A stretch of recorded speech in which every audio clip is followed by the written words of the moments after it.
स्वागत है आपका 0 से 1 करोड़ की इस प्रेरणादायक ऑडियो बुक में। ये वो सफ़र है जहां एक आम इंसान अपने सपनों को हकीकत में बदलता है। हर अध्याय आपको सिखाएगा कि कैसे सोच बदलो तो जिंदगी बदल जाती है।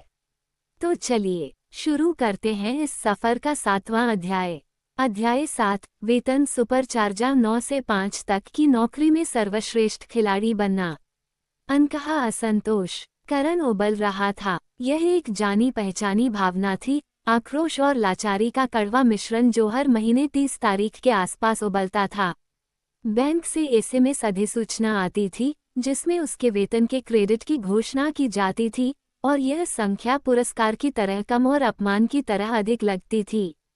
28 साल की उम्र में गुरुग्राम में एक मध्यम आकार की टेक फर्म में मार्केटिंग एनालिस्ट के रूप में 4 साल के अनुभव के साथ वह हमेशा फंसा हुआ महसूस करता था। उसने इंस्टाग्राम पर दोस्तों को अपनी यूरोपीय छुट्टियों की तस्वीरें पोस्ट करते, नई कारें खरीदते और अपनी पदोन्नति की घोषणा करते देखा। इस बीच वह सावधानीपूर्वक ईएमआई की गणना कर रहा था और इस बात पर विचार कर रहा था कि क्या वह अपने साझा फ्लैट से बाहर निकलने का जोखिम उठा सकता है। कार्यालय की पेंट्री उनकी शिकायतों का मंदिर थी। वह और उनके सहकर्मी, जो कि इसी तरह के असंतुष्ट कर्मचारियों की एक घूमती हुई टोली थी, कॉफी मशीन के चारों ओर अपनी शिकायतें फुसफुसाने के लिए इकट्ठा होते थे। क्या आपने प्रबंधन के नए लागत कटौती अभियान के बारे में सुना?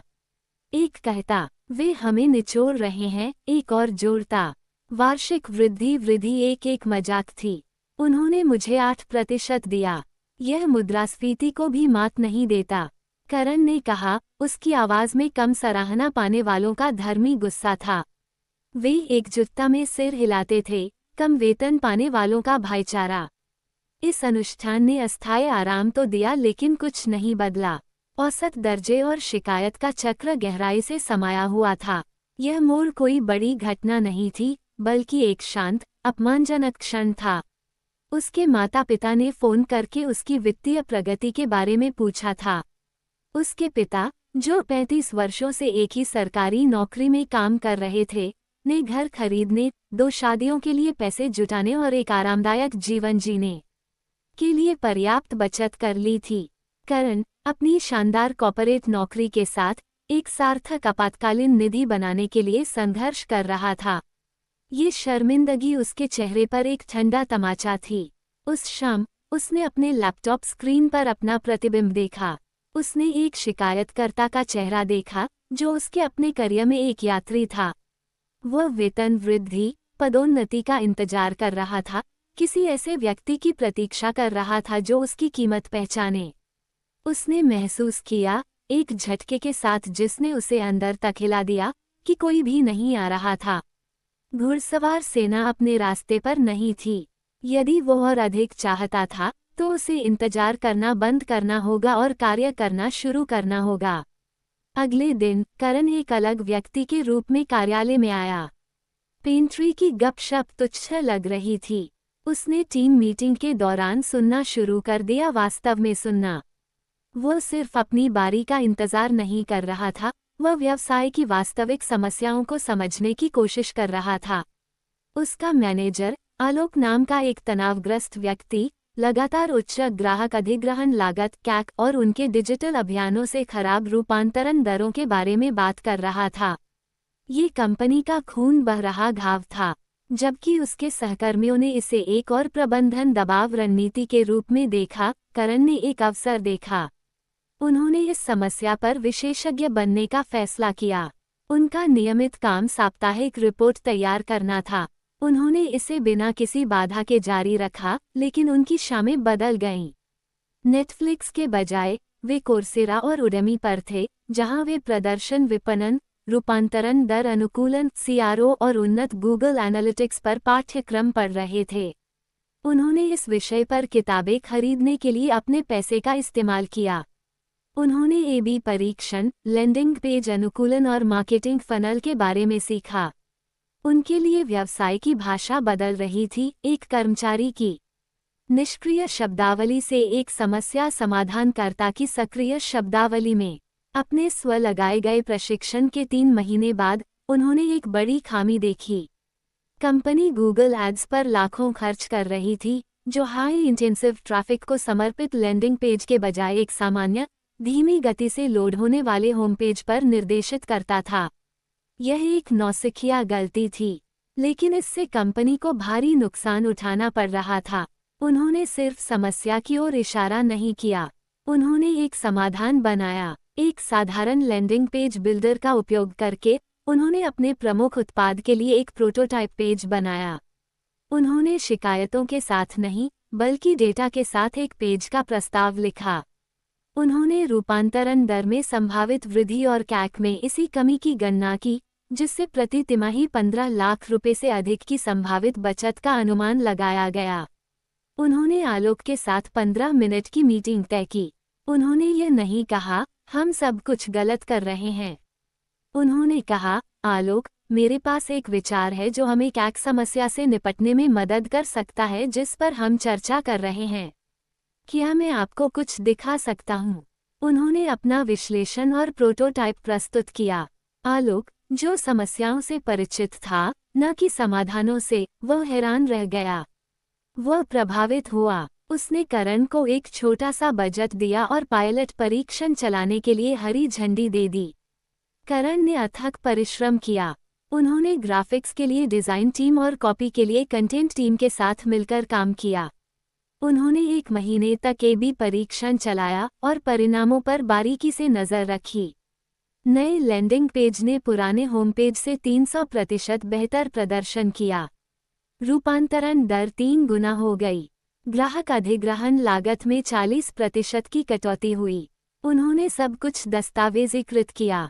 हर डेटा पॉइंट, हर चार्ट, हर बचाए गए रुपये को उन्होंने मूल्यांकन 2.0 नामक फोल्डर में रिकॉर्ड किया। जब वार्षिक मूल्यांकन चर्चा आखिरकार शुरू हुई, तो करण घबराया हुआ नहीं था। वह तैयार था। वह किसी अधीनस्थ की तरह नहीं आया जो किसी से मदद मांग रहा हो, बल्कि एक व्यावसायिक भागीदार की तरह अपने योगदान पर चर्चा कर रहा हो। जब आलोक ने मानक, कंपनी नीति और बजटीय बाधाओं पर बात शुरू की, तो करण ने बहस नहीं की। उसने धैर्यपूर्वक सुना। फिर उसने अपनी ब्रैग शीट प्रस्तुत की, अपनी उपलब्धियों का एक संक्षिप्त, एक पृष्ठ सारांश। लैंडिंग पेज प्रोजेक्ट मुकुट रत्न था। आलोक, उन्होंने शांत और दृढ़ स्वर में बात शुरू की। मैं वित्तीय स्थिति को समझता हूँ। पिछले 6 महीनों में मैंने हमारी सबसे बड़ी मार्केटिंग चुनौतियों में से एक को हल करने की पहल की है। अकेले इस एक प्रोजेक्ट ने कंपनी को सालाना अनुमानित 60 लाख रुपए की बचत कराई है। मैंने परफॉर्मेंस मार्केटिंग में नए कौशल भी हासिल किए हैं, जिन्होंने सीधे इस परिणाम में योगदान दिया है। मेरे द्वारा दिए गए इस ठोस मूल्य और मेरी नई विशेषज्ञता के आधार पर मेरा मानना है कि इस योगदान को दर्शाने वाला मुआवजा उचित है। मैं 40% की वृद्धि की उम्मीद कर रहा हूँ। आलोक दंग रह गया। संख्या दुस्साहसी थी, लेकिन सबूतों को नकारा नहीं जा सकता था। करण ने न केवल अपना काम किया था, उसने इसे फिर से परिभाषित किया था। उसने अकाट्य मूल्य बनाया था। ठोस आंकड़ों के सामने सामान्य आपत्तियां खोखली लगती थीं। 1 हफ्ते की आंतरिक चर्चा के बाद करण को कॉल आया। उसकी वेतन वृद्धि को मंजूरी दे दी गई। ये 40% नहीं था, बल्कि यह 35% था, एक ऐसा आंकड़ा जिसने पेंट्री गपशप हलकों में हलचल मचा दी। करण ने चक्र को तोड़ दिया था। उसने कॉर्पोरेट जीवन का सबसे महत्वपूर्ण सबक सीखा था। आपको अपने समय के लिए भुगतान नहीं किया जाता है, आपको अपने मूल्य के लिए भुगतान किया जाता है। आपकी नौकरी आपका सबसे बड़ा निवेशक है। हम में से ज़्यादातर लोगों के लिए अपनी नौकरी के बारे में सोचने का तरीका बुनियादी तौर पर दोषपूर्ण है। हम इसे एक ऐसी जगह के रूप में देखते हैं जहां हम जाते हैं, एक ऐसा काम जिसे हम एक निश्चित मासिक भुगतान के बदले में करते हैं। हम अपने नियोक्ता को कंपनी कहते हैं, एक अवैयक्तिक इकाई जो हमारे सबसे अच्छे घंटे लेती है और हमें वेतन देती है। यह मानसिकता, एक निष्क्रिय वेतन कमाने वाले की मानसिकता, धन बनाने में सबसे बड़ी बाधा है। अब उस ढांचे को तोड़ने और इसे अधिक शक्तिशाली ढांचे से बदलने का समय आ गया है। आपकी नौकरी आपका नियोक्ता नहीं है, यह आपका सबसे बड़ा निवेशक है। इसके बारे में सोचें। हर महीने एक संस्था आपकी कंपनी आपके व्यक्तिगत उद्यम में एक महत्वपूर्ण पूंजी निवेश करती है। यह कोई छोटा मोटा निवेश नहीं है। 20 और 30 की उम्र के ज्यादातर लोगों के लिए उनका वेतन ही पूंजी का सबसे बड़ा और सबसे लगातार स्रोत है। यह आपकी यात्रा की शुरुआत में स्टॉक या म्यूचुअल फंड से मिलने वाले किसी भी संभावित रिटर्न को बौना बना देता है। ये निवेशक आपके जीवन में इक्विटी नहीं मांगता, ये ब्याज नहीं लेता। इसकी शर्तें सरल हैं। मैं आपको ये पूंजी प्रदान करूंगा, बदले में आप मेरे लिए सकारात्मक रिटर्न उत्पन्न करने के लिए अपने कौशल, समय और बुद्धि का उपयोग करेंगे। जब आप अपने वेतन को भुगतान के रूप में नहीं बल्कि निवेश के रूप में देखते हैं, तो आपका पूरा दृष्टिकोण बदल जाता है। आप निष्क्रिय प्राप्तकर्ता नहीं रह जाते और इस पूंजी के सक्रिय प्रबंधक बन जाते हैं। आपका प्राथमिक कर्तव्य अब केवल अपना काम करना नहीं है, बल्कि अपने निवेशक को निवेश पर उच्चतम संभव रिटर्न ROI प्रदान करना है। यह आपके हर दिन के दृष्टिकोण को बदलता है। एक निष्क्रिय कर्मचारी पूछता है, मुझे नौकरी से न निकाले जाने के लिए क्या करना होगा? एक कर्मचारी निवेशक पूछता है, मैं प्राप्त पूंजी का 10 गुना मूल्य कैसे प्रदान कर सकता हूँ? एक निष्क्रिय कर्मचारी सोचता है, मैं जितने घंटे काम करता हूँ उसके हिसाब से मेरा वेतन बहुत कम है। एक कर्मचारी निवेशक सोचता है, मेरे निवेशक ने मुझे इस महीने X रुपए सौंपे हैं, मैं इसे व्यवसाय के लिए 2x, 5x या 10x मूल्य में कैसे बदल सकता हूँ? ये कॉर्पोरेट चाटुकारिता के बारे में नहीं है, ये रणनीतिक व्यावसायिक सोच के बारे में है। आपका करियर आपका व्यवसाय है, आपका वेतन आपकी फंडिंग है। आपका लक्ष्य उस फंडिंग को साल दर साल बढ़ाना है, और किसी निवेशक को आपको ज्यादा पैसे देने के लिए मनाने का एकमात्र तरीका उन्हें उनके मौजूदा निवेश पर अविश्वसनीय रिटर्न दिखाना है। आइए जानें कि कॉर्पोरेट संदर्भ में रिटर्न प्रदान करना का वास्तव में क्या मतलब है। ये सिर्फ व्यस्त रहने के बारे में नहीं है, ये प्रभावशाली होने के बारे में है। निवेशक आपकी कंपनी को इस बात की परवाह नहीं है कि आपने कितने घंटे काम किया, उसे इस बात की परवाह है कि आपने क्या परिणाम दिए हैं। आपके द्वारा उत्पन्न रिटर्न को कई तरीकों से मापा जा सकता है। 1. राजस्व में वृद्धि। आपने सीधे तौर पर किसी बिक्री में योगदान दिया, किसी ग्राहक को अधिक बिक्री की, या किसी ऐसे उत्पाद को मदद की जिससे अधिक धन प्राप्त हुआ। 2. लागत में कमी करण की तरह आपने किसी प्रक्रिया को अधिक कुशल बनाने का तरीका ढूंढा, मैन्युअल कार्य को स्वचालित किया, या किसी विक्रेता के साथ बेहतर सौदे पर बातचीत की जिससे कंपनी का पैसा बचा।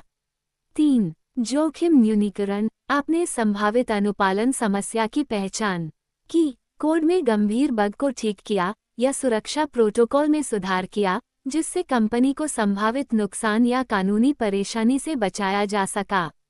4. बेहतर प्रतिष्ठा। आपने असाधारण ग्राहक सेवा प्रदान की जिसके कारण आपकी समीक्षा सराहनीय रही। आपने किसी सम्मेलन में प्रस्तुति दी जिससे कंपनी के ब्रांड की प्रतिष्ठा बढ़ी, या आपने किसी सोशल मीडिया संकट का प्रभावी ढंग से प्रबंधन किया। निवेशक मानसिकता अपनाने से आपको व्यवसाय की भाषा बोलने के लिए मजबूर होना पड़ता है। परिणाम, मीट्रिक और मूल्य की भाषा। जब आप अपना मूल्यांकन करते हैं तो आप सिर्फ एक याचक नहीं होते जो और अधिक की मांग कर रहा होता है। आप एक निवेश निधि के प्रबंधक होते हैं जो अपनी वार्षिक रिपोर्ट प्रस्तुत करते हैं। आप यह नहीं कह रहे होते हैं, मैंने वास्तव में कड़ी मेहनत की है। आप कह रहे होते हैं, आपने इस साल मुझमें 12 लाख रुपए का निवेश किया। मैंने प्रोजेक्ट ए और बी के माध्यम से 60 लाख रुपए का रिटर्न अर्जित किया। इस स्तर का रिटर्न अर्जित करना जारी रखने और बड़ी चुनौतियों का सामना करने के लिए हमें शुरुआती निवेश का पुनर्मूल्यांकन करने की आवश्यकता है। ये पुनर्रचना सशक्त बनाती है। यह आपको पीड़ित मानसिकता से बाहर निकालती है जो कार्यालय संस्कृति में बहुत व्याप्त है। अब आप एक चेहराविहीन निगम की दया पर नहीं हैं, आप एक साझेदारी में हैं। आपकी कंपनी आप पर दांव लगा रही है। मासिक वेतन उनका विश्वास मत है, आपका प्रदर्शन उन्हें सही साबित करने का आपका तरीका है। और जब आप लगातार बड़े रिटर्न देते हैं तो आप अब सिर्फ एक कर्मचारी नहीं रह जाते, आप एक उच्च विकास निवेश हैं और स्मार्ट निवेशक हमेशा जीतने वाली संपत्ति में अपनी हिस्सेदारी बढ़ाने के लिए तैयार रहेंगे। आपका काम ही खेल है, आपका वेतन ही स्कोर है। जीतने के लिए खेलना शुरू करें। अपरिहार्य कर्मचारी ढांचा। कॉर्पोरेट जंगल में दो तरह के जानवर होते हैं, भेड़ और चरवाहे।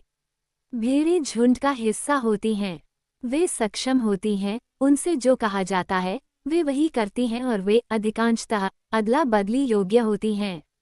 उन्हें औसत वेतन वृद्धि और मानक पदोन्नति मिलती है। हालांकि चरवाहे झुंड का मार्गदर्शन करते हैं। वे ए प्लेयर्स जाने माने विशेषज्ञ होते हैं जिनकी अनुपस्थिति वास्तविक समस्या का कारण बन सकती है। उन्हें आसानी से बदला नहीं जा सकता। वे एक शब्द में अपरिहार्य हैं और उन्हें तदनुसार मुआवजा दिया जाता है।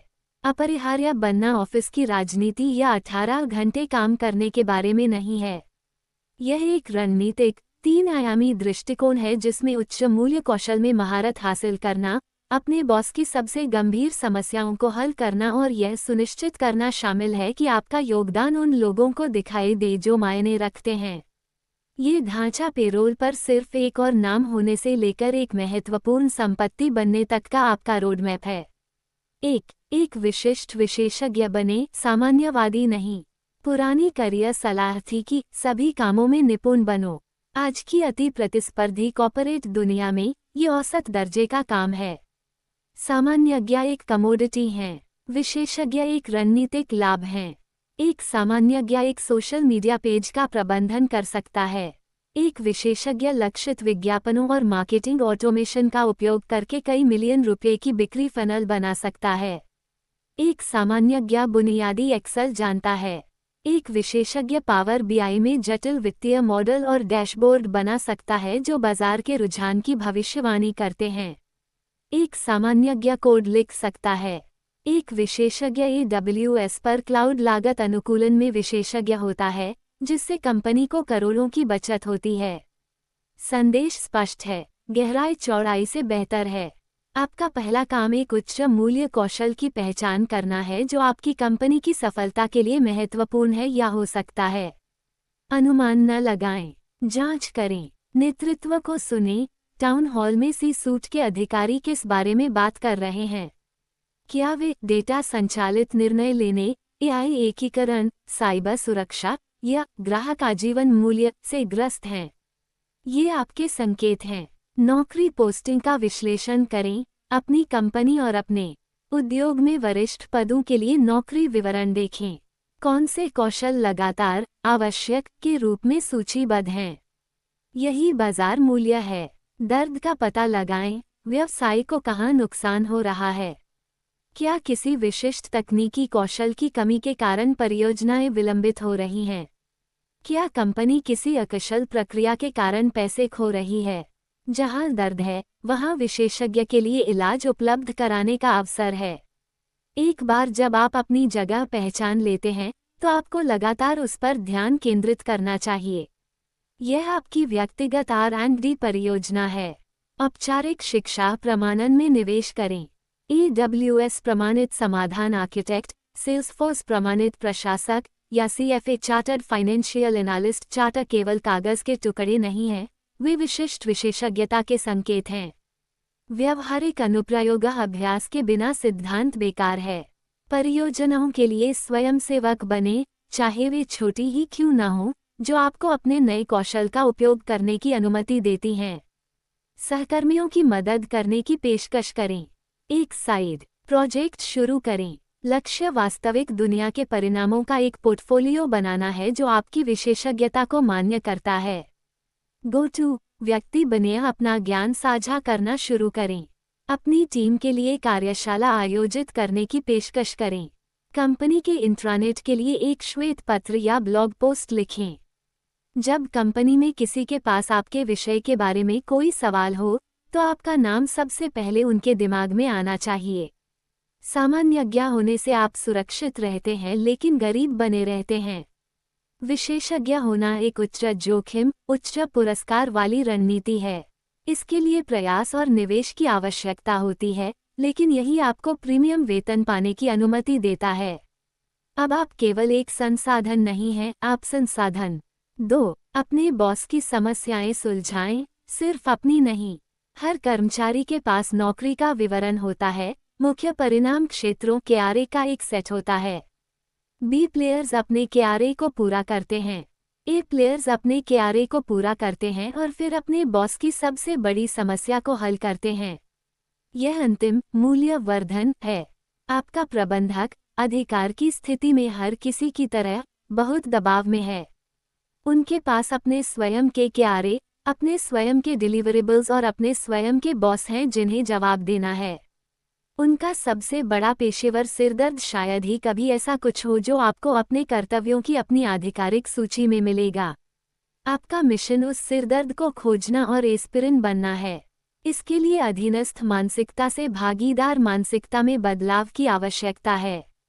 आप वहां केवल आदेश लेने के लिए नहीं हैं। आप अपने प्रबंधक और विस्तार से अपनी टीम को सफल बनाने में मदद करने के लिए हैं। सुनकर प्रबंधन करें, अपनी आमने सामने की बैठकों में केवल अपने कार्यों की रिपोर्ट न करें। रणनीतिक प्रश्न पूछें, हमारी टीम के सामने अभी सबसे बड़ी चुनौती क्या है? वो कौन सी चीज़ है जो आपको रात भर जगाए रखती है? आपकी नज़र में इस तिमाही में हमारी टीम के लिए सफलता कैसी दिखती है?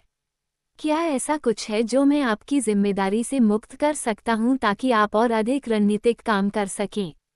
आवश्यकताओं का पूर्वानुमान, तनाव के पैटर्न पर ध्यान दें। क्या आपका बॉस हमेशा महीने के अंत में वरिष्ठ प्रबंधन के लिए रिपोर्ट तैयार करने के लिए भागदौड़ करता है? एक महीने पहले से ही एक टेम्पलेट या एक स्वचालित डैशबोर्ड डिज़ाइन करें। क्या वह किसी अन्य विभाग से डेटा की खराब गुणवत्ता के बारे में शिकायत करता है? उस विभाग से बात करने की पहल करें और समस्या को उसके स्रोत पर हल करने के लिए एक पुल का निर्माण करें। समाधान प्रस्तुत करें, समस्याएं नहीं, सुनहरा नियम। कम से कम एक संभावित समाधान के बारे में सोचे बिना कभी भी अपने प्रबंधक के पास किसी समस्या को लेकर न जाएं। भले ही आपका समाधान वह न हो जिसे चुना जाता है, लेकिन किसी समाधान का प्रस्ताव देने का कार्यपहल, स्वामित्व और समस्या समाधान की मानसिकता को दर्शाता है। ये बातचीत को यहाँ आपके लिए एक और आग है जिसे बुझाना है से बदलकर यहाँ एक चुनौती है जिसे मैंने पहले ही निपटाना शुरू कर दिया है में बदल देता है। जब आप अपने बॉस का जीवन आसान बनाते हैं तो आप एक अमूल्य सहयोगी बन जाते हैं। अब आप सिर्फ एक सीधे रिपोर्टर नहीं रह गए हैं जिसे मैनेज करने की ज़रूरत है, आप एक ऐसे बल गुणक हैं जो उन्हें अपने काम में बेहतर बनाता है। इससे विश्वास और निर्भरता का एक शक्तिशाली बंधन बनता है। जब पदोन्नति और वेतन वृद्धि का समय आता है तो प्रबंधक उन लोगों को रखने के लिए संघर्ष करेंगे जो उन्हें अच्छा दिखाते हैं। वे उस व्यक्ति के लिए बजट ढूंढेंगे जो उनके सबसे बड़े दबाव को कम करता है। 3. अपने काम को दृश्यमान बनाएं, सूक्ष्म आत्म प्रचार की कला। भारतीय कार्यस्थल के अनोखे पारिस्थितिकी तंत्र में आत्मविश्वास से भरे आत्म प्रचार और चापलूस होने के बीच एक महीन रेखा है। एकांत में बढ़िया काम करना एक नेक लेकिन मूर्खतापूर्ण कार्य है। यदि आपकी उपलब्धियां निर्णय लेने वालों को दिखाई नहीं देती हैं, तो ऐसा लगता है कि वे कभी हुई ही नहीं। दृश्यता मूल्य बनाती है। कुंजी है अपने काम को बढ़ावा देना, काम स्वयं के प्रति नहीं बल्कि अपने प्रति, तथा इसे ऐसे तरीके से करना है कि यह सहायक और सहयोगात्मक लगे, न कि घमंडपूर्ण। दृश्यता एक कौशल है और इसे सीखा जा सकता है। आपके टूलकिट के लिए ये उपकरण हैं। संक्षिप्त अद्यतन ईमेल अपने प्रबंधक और यदि उपयुक्त हो तो कुछ संबंधित हितधारकों को साप्ताहिक या द्विसाप्ताहिक सारांश ईमेल भेजें। इसे लंबा, अस्पष्ट वर्णन न बनाएं। एक साफ, स्कैन करने योग्य प्रारूप का उपयोग करें। इस सप्ताह की प्राथमिकताएं, उन 3-5 प्रमुख चीजों की सूची जिन पर आपने काम किया। प्रमुख उपलब्धियां एवं आंकड़े, आपने जो पूरा किया उसकी मीट्रिक सहित बुलेटेड सूची। उदाहरण के लिए, Q3 ईमेल अभियान शुरू किया, 25% ओपन दर प्राप्त की, जो लक्ष्य से 5% अधिक है। बाधाएं, समर्थन के क्षेत्र 1-2 बिंदु जहां आपको मदद की आवश्यकता है। इससे पता चलता है कि आप एक टीम खिलाड़ी हैं। अगले सप्ताह की प्राथमिकताएं। ये दर्शाता है कि आप दूरदर्शी हैं। ये ईमेल आपकी व्यक्तिगत पीआर मशीन है। यह आपकी प्रगति का दस्तावेजीकरण करता है और व्यावसायिकता को प्रदर्शित करता है। अपना कार्य प्रस्तुत करें। टीम मीटिंग एक मंच है। जब आप कोई महत्वपूर्ण काम पूरा कर लें, तो उसे प्रस्तुत करने के लिए स्वेच्छा से आगे आएं। सिर्फ अंतिम परिणाम न दिखाएं, समस्या, अपनी प्रक्रिया और परिणाम को संक्षेप में समझाएं। यह आपको एक विशेषज्ञ और मालिक के रूप में स्थापित करता है। सार्वजनिक रूप से बोलना, चाहे 5 मिनट के लिए ही क्यों न हो, किसी और चीज की तुलना में ज्यादा विश्वसनीयता बनाता है। क्रॉस फंक्शनल गठबंधन बनाएं। आपकी प्रतिष्ठा सिर्फ आपकी टीम तक सीमित नहीं होनी चाहिए। दूसरे विभागों में सहकर्मियों की मदद करने के अवसर खोजें। क्या बिक्री टीम को कुछ डेटा की जरूरत थी जिसे आप निकाल सकते थे?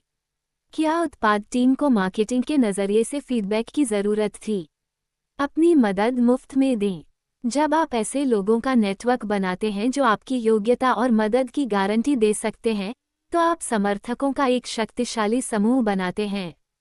जब आपका नाम किसी टैलेंट रिव्यू मीटिंग में आता है, तो आप चाहते हैं कि व्यवसाय के अलग अलग हिस्सों से लोग कहें, ओह, करण, वो बहुत बढ़िया है, उसने वाकई एक्स के साथ हमारी मदद की। उदारतापूर्वक ऋण साझा करें। शेखी बघारने की प्रतिष्ठा पाने का सबसे तेज तरीका है सुर्खियों में छा जाना। जब कोई प्रोजेक्ट सफल हो, तो अपने साथियों के योगदान की सार्वजनिक रूप से प्रशंसा करें।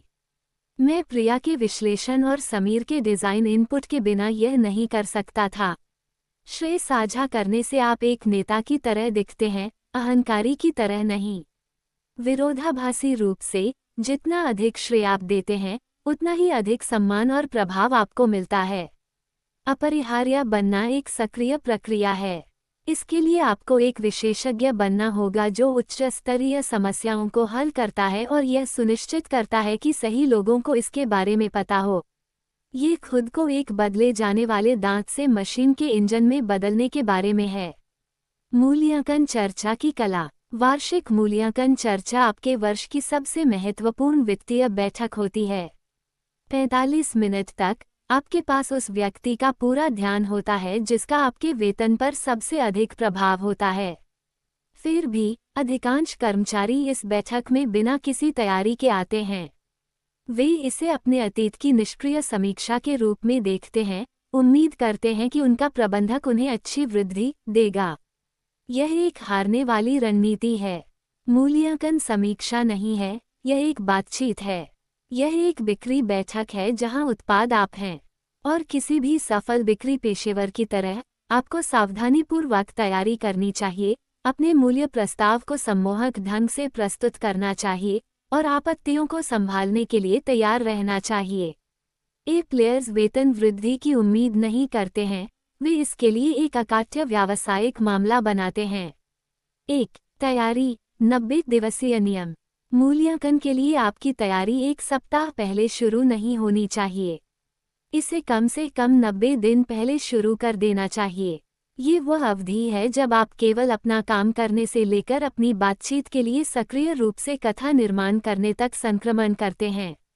याददाश्त में गड़बड़ी हो सकती है और हालिया पूर्वाग्रह वास्तविक है। आपके प्रबंधक को ये याद रखने की अधिक संभावना है कि आपने पिछले महीने क्या किया था, बजाय इसके कि आपने 10 महीने पहले क्या किया था।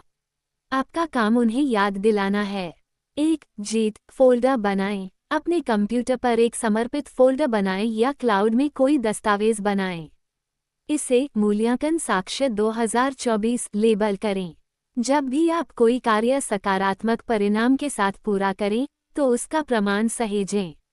ये किसी क्लाइंट या वरिष्ठ नेता की प्रशंसा का ईमेल हो सकता है, कोई डेटा रिपोर्ट जिसमें आपके द्वारा प्रभावित किए गए सकारात्मक रुझान को दिखाया गया हो, या आपके द्वारा संचालित किसी प्रोजेक्ट का अंतिम संस्करण हो सकता है। सब कुछ परिमाणित करें। बातचीत में अस्पष्ट कथन बेकार होते हैं। मैंने मार्केटिंग अभियान पर कड़ी मेहनत की, कमजोर है। मैंने Q2 मार्केटिंग अभियान का प्रबंधन किया, जिसने 500 योग्य लीड उत्पन्न किए और बिक्री पाइपलाइन में 40 लाख रुपए का योगदान दिया, जो लक्ष्य से 20% अधिक था, शक्तिशाली है। पिछले साल के अपने काम पर वापस जाएं और उसे एक नंबर दें। समय की बचत। मैंने साप्ताहिक रिपोर्टिंग प्रक्रिया को स्वचालित कर दिया, जिससे टीम को प्रति सप्ताह 8 घंटे के मैनुअल कार्य से छुटकारा मिल गया। बचाई गई धनराशि। मैंने एक विक्रेता के बिल में त्रुटि की पहचान की, जिससे कंपनी को 2 लाख रुपए की बचत हुई। अर्जित राजस्व। XYZ क्लाइंट के लिए मेरा प्रस्ताव स्वीकार कर लिया गया, जिससे मुझे 1 करोड़ रुपए का नया अनुबंध प्राप्त हुआ। प्राप्त दक्षता। मैंने ऑनबोर्डिंग के लिए एक नया SOP बनाया, जिससे नए कर्मचारियों के लिए उत्पादक बनने का समय 50% कम हो गया। अपने विकास पर नज़र रखें।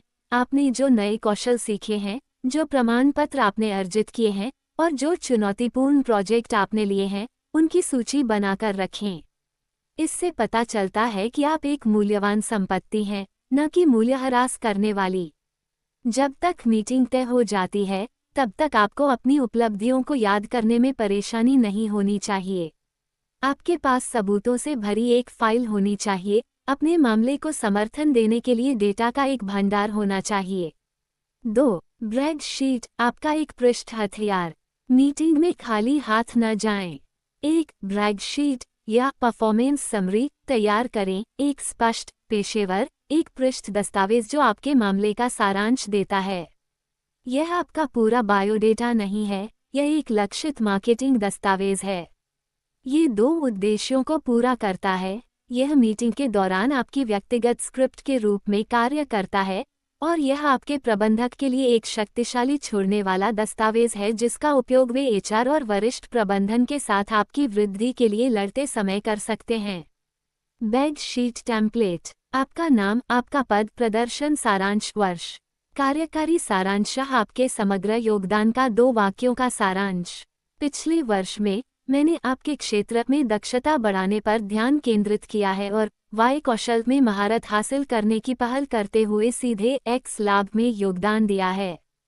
प्रमुख उपलब्धियां और परिमाणित प्रभाव। शीर्ष 3-5 बुलेट पॉइंट का उपयोग करें। ये दस्तावेज का मूल है। प्रोजेक्ट टाइटनर निर्धारित समय से 2 सप्ताह पहले नई सुविधा को लॉन्च करने के लिए क्रॉस फंक्शनल टीम का नेतृत्व किया। लॉन्च के बाद के मीट्रिक्स उपयोगकर्ता जुड़ाव में 15% की वृद्धि दिखाते हैं। लागत अनुकूलन। पहले अनावश्यक सॉफ्टवेयर लाइसेंसों की पहचान की गई और उन्हें समाप्त किया गया, जिसके परिणामस्वरूप विभाग को प्रतिवर्ष 12 लाख रुपये की बचत हुई। ग्राहक संबंध प्रबंधन। अपने सबसे बड़े ग्राहक के साथ अनुबंध को नवीनीकृत और विस्तारित किया, जिससे इसका मूल्य 30% बढ़ गया, 50 लाख रुपये से 65 लाख रुपये तक। अर्जित विकसित कौशल। उन्नत गूगल एनालिटिक्स में प्रमाणित डेटा स्वचालन के लिए पायथन में प्रवीणता। आपका आला पर 2 आंतरिक कार्यशालाओं का नेतृत्व किया। व्यावसायिक लक्ष्यों के साथ संरेखन। अपने काम को कंपनी के व्यापक उद्देश्यों से संक्षेप में जोड़ें। लागत अनुकूलन पर मेरा काम सीधे तौर पर कंपनी के लाभप्रदता में सुधार के लक्ष्य का समर्थन करता है। अगले वर्ष के लिए प्रस्तावित लक्ष्य दिखाएं कि आप भविष्य के बारे में सोच रहे हैं। 2-3 महत्वाकांक्षी लक्ष्य बताएं जो ये दर्शाते हों कि आप अधिक जिम्मेदारी लेने की इच्छा रखते हैं। ये दस्तावेज बातचीत को बदल देता है। ये दर्शाता है कि आप संगठित, पेशेवर और अपने करियर के प्रति गंभीर हैं। यह आपके प्रबंधक को वह प्रेरणा देता है जिसकी उन्हें आवश्यकता है। 3. बातचीत की स्क्रिप्ट। काम आने वाले शब्द। यहीं पर तैयारी और प्रदर्शन का मेल होता है। आपको अपने मुख्य वाक्यांश और जवाब तैयार रखने होंगे। विनम्र और सहयोगी बने, लेकिन साथ ही दृढ़ और दृढ़ रहें। ओपनर। आपके प्रबंधक द्वारा फीडबैक देने के बाद आपकी बारी है। आप विस्तृत प्रतिक्रिया के लिए धन्यवाद। मैं इसकी सराहना करता हूँ। मैंने इस वर्ष अपने योगदान का एक संक्षिप्त सारांश भी तैयार किया है, जिसे मैं आपको बताना चाहूँगा। अपनी प्रशंसा पत्रक प्रस्तुत करें। जैसा कि आप देख सकते हैं, एक प्रमुख विषय का उल्लेख करें, पर मेरे ध्यान के परिणामस्वरूप शीर्ष परिणाम का उल्लेख करें। उदाहरण के लिए, बचत राजस्व में ₹X हुआ है। मेरे द्वारा प्रदान किए गए इस मूर्त मूल्य, टीम में लाए गए नए कौशल और इस भूमिका के लिए बाजार मूल्य पर मेरे शोध के आधार पर मैं ₹Y से ₹2 की सीमा में अपने मुआवजे की उम्मीद कर रहा हूँ। तारांकन। प्रमुख तत्व। आप अपनी अपेक्षा स्पष्ट रूप से बताएं। आप बातचीत को एक सीमा के साथ आगे बढ़ाते हैं। आपकी सीमा का निचला स्तर आपकी स्वीकार्य संख्या होनी चाहिए। आपने पहले ही मूल्य, कौशल और बाजार डेटा के साथ संख्या को उचित ठहराया है। आपत्तियों पर कार्रवाई। यह एक महत्वपूर्ण परीक्षा है। शांत रहें। आपत्ति 1, बजट तंग है। हमारे पास उस तरह का पैसा नहीं है। आपका जवाब, मैं पूरी तरह से समझता हूं कि पूरे व्यवसाय में बजट की कमी है। मैंने जो मूल्य रेखांकित किया है, विशेष रूप से लागत बचत या राजस्व उत्पादन संख्या का उल्लेख करें, वह भविष्य की आशा नहीं है। यह उसी बजट पर एक सीधा, सकारात्मक प्रभाव है जिस पर हम चर्चा कर रहे हैं। क्या हम ये पता लगा सकते हैं कि इसे कैसे काम करना है?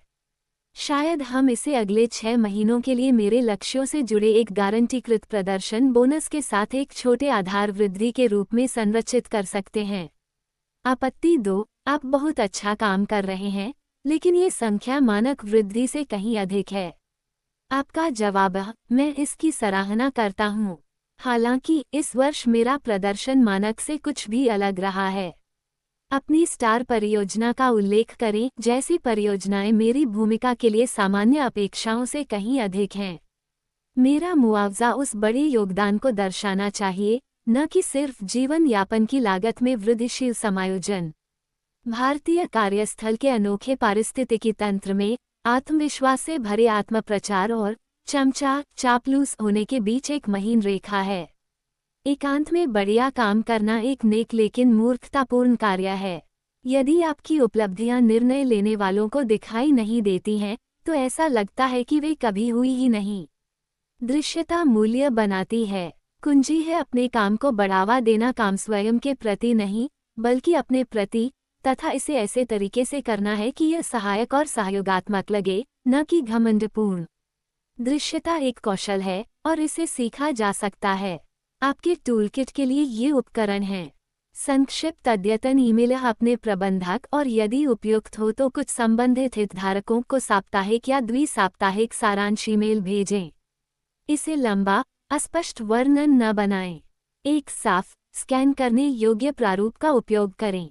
इस सप्ताह की प्राथमिकताएं, उन 3-5 प्रमुख चीजों की सूची जिन पर आपने काम किया। प्रमुख उपलब्धियां एवं आंकड़े, आपने जो पूरा किया उसकी मीट्रिक सहित बुलेटेड सूची।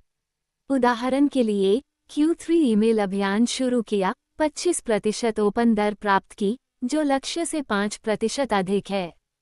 बाधाएं, समर्थन के क्षेत्र 1-2 बिंदु जहां आपको मदद की आवश्यकता है। इससे पता चलता है कि आप एक टीम खिलाड़ी हैं। अगले सप्ताह की प्राथमिकताएं, ये दर्शाता है कि आप दूरदर्शी हैं। ये ईमेल आपकी व्यक्तिगत PR मशीन है।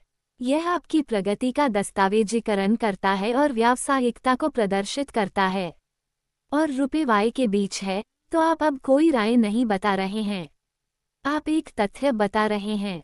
ये डेटा संचालित दृष्टिकोण आपके अनुरोध को निर्विवाद वजन और विश्वसनीयता देता है। अंतिम सुपरचार्जर, नौकरी बदलना। वेतन वृद्धि के बारे में एक बुनियादी सच्चाई है जिसे कई वफादार, मेहनती कर्मचारी स्वीकार करने में झिझकते हैं। अपनी आय में एक महत्वपूर्ण, जीवन परिवर्तनकारी उछाल प्राप्त करने का सबसे तेज तरीका नौकरी बदलना है। जबकि आंतरिक पदोन्नति और वेतन वृद्धि स्थिर वृद्धि के लिए आवश्यक हैं, वे अक्सर कठोर कॉर्पोरेट नीतियों, आंतरिक वेतन बैंड और वृद्धिशील प्रतिशत द्वारा नियंत्रित होते हैं। 10-15% की वृद्धि को अक्सर आंतरिक रूप से अच्छा माना जाता है। जब आप कंपनी बदलते हैं, तो 30%, 50% या यहाँ तक कि 100% की वृद्धि न केवल संभव है, बल्कि यह आम बात है। क्यों? क्योंकि जब आप आंतरिक उम्मीदवार होते हैं, तो आप एक जाने माने व्यक्ति होते हैं, जिसे वेतन वृद्धि दी जाती है। जब आप बाहरी उम्मीदवार होते हैं, तो आप एक मूल्यवान संपत्ति होते हैं, जिसे हासिल किया जा रहा है। मनोविज्ञान पूरी तरह से अलग है। नई कंपनी आपके पुराने वेतन को समायोजित नहीं कर रही है, वे एक विशिष्ट कौशल सेट प्राप्त करने और एक गंभीर समस्या को हल करने के लिए बाजार मूल्य का भुगतान कर रहे हैं। वे किसी प्रतियोगी से प्रतिभा को आकर्षित करने या नई विशेषज्ञता लाने के लिए प्रीमियम का भुगतान करने को तैयार हैं। एक कंपनी में बहुत लंबे समय तक रहना वित्तीय आत्मविनाश का एक रूप हो सकता है, खासकर आपके करियर के पहले 10-15 वर्षों में। हालांकि इसका मतलब यह नहीं है कि आपको बेहतर ऑफर के पहले संकेत पर ही कंपनी छोड़ देनी चाहिए।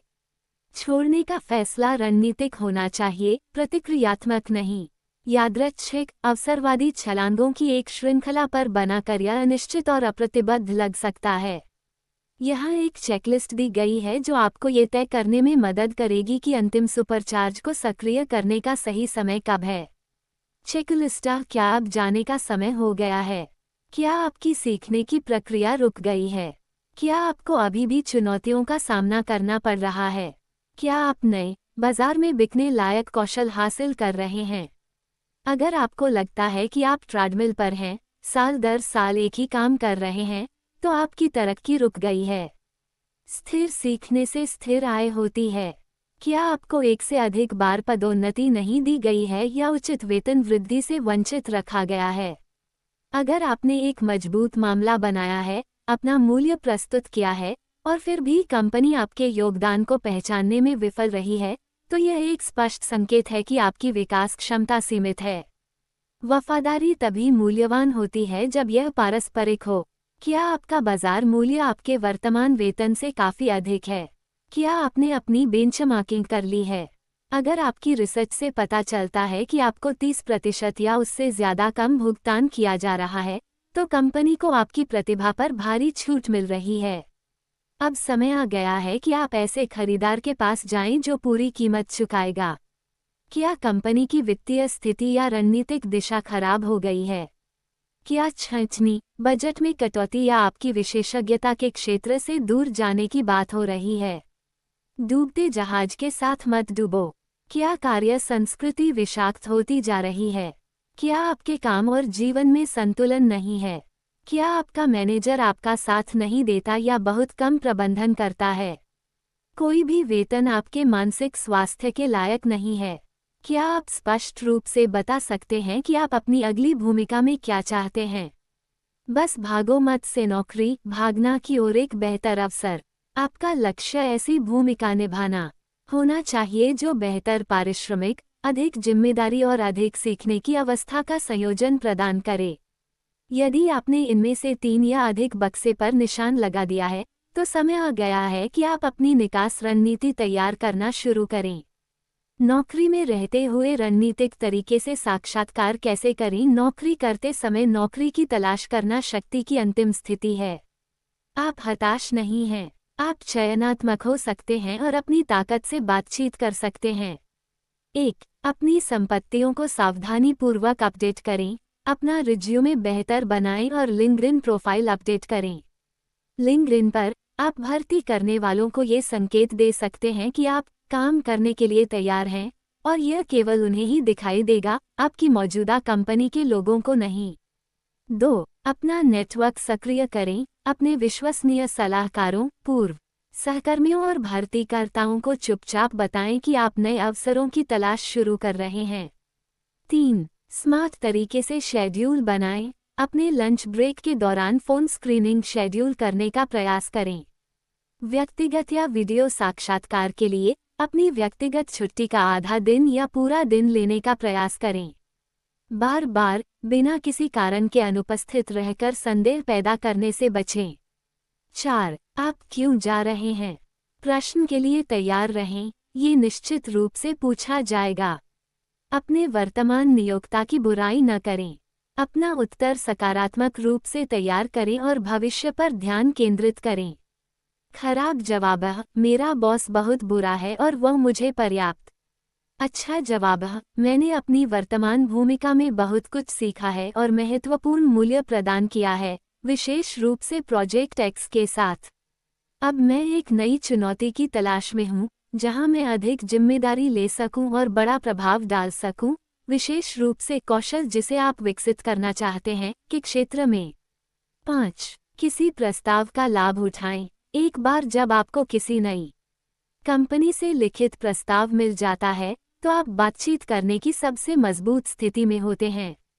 आप इसका इस्तेमाल किसी दूसरी कंपनी से बेहतर प्रस्ताव पाने के लिए कर सकते हैं जिसके साथ आप साक्षात्कार कर रहे हैं। अपने मौजूदा नियोक्ता से काउंटर ऑफर स्वीकार करने के बारे में सावधान रहें।